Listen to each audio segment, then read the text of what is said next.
வணக்கம். நான் உங்கள் நாதை ரவிராமச்சந்திரன்.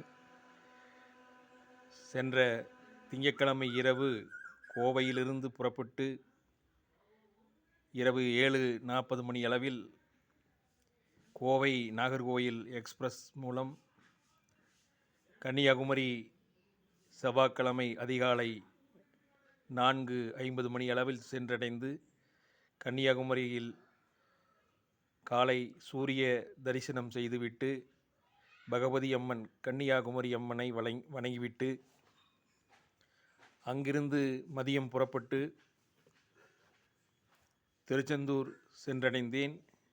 அங்கு இரவு தங்கிவிட்டு மறுநாள் புதன் சஷ்டி அற்புதமான தரிசனம் செந்தூர் முருகன் கோயிலில் அங்கே வணங்கிவிட்டு அங்கிருந்து புறப்பட்டு மாலை 5 மணி அளவில் ராமேஸ்வரம் சென்றடைந்தோம். அங்கு தங்கிவிட்டு மறுநாள் 22 தீர்த்த கிணறுகளில் நீராடிவிட்டு அக்னி தீர்த்தத்தை தரிசித்துவிட்டு அங்கிருந்து புறப்பட்டு மதியம் உத்தரகோசமங்கை திருத்தலத்துக்கும் அருகிலே இருக்கக்கூடிய வராகியம்மன் கோயிலுக்கும் சென்றுவிட்டு அங்கிருந்து நெடுங்களத்தூர் என்னுடைய நண்பர் தங்கராசுடைய மகள் சந்திரா வீட்டில் தங்கிவிட்டு காலை பரமக்குடி வழியாக காளையார் கோயிலில் வந்து சேர்ந்தோம்.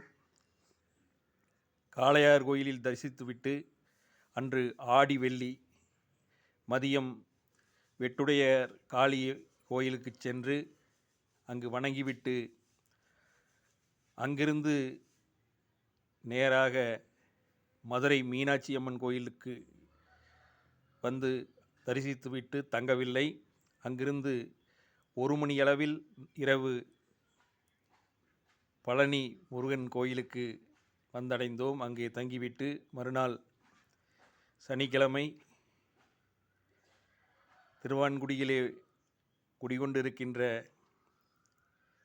சரவண பொய்கையில் அங்கே அமைந்திருக்கக்கூடிய சனீஸ்வரரை வணங்கிவிட்டு இறைவனையும் தரிசித்துவிட்டு மேலே மலைமேல் குடிகொண்டிருக்கின்ற எங்கள் இதய கோயில் பழனி முருகரை வணங்கிவிட்டு அங்கிருந்து நேற்று இரவு 7 மணி அளவில் எங்கள் இல்லம் வந்து அடைந்தோம்.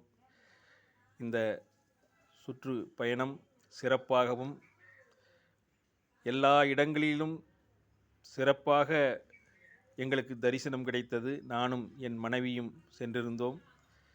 அனைவர் வாழ்விலும் அனைத்தும் கிடைத்து சந்தோஷமடைய மயிலிறகு யூடியூப் வாழ்க்கை பயணம் வாழ்த்துகின்றது.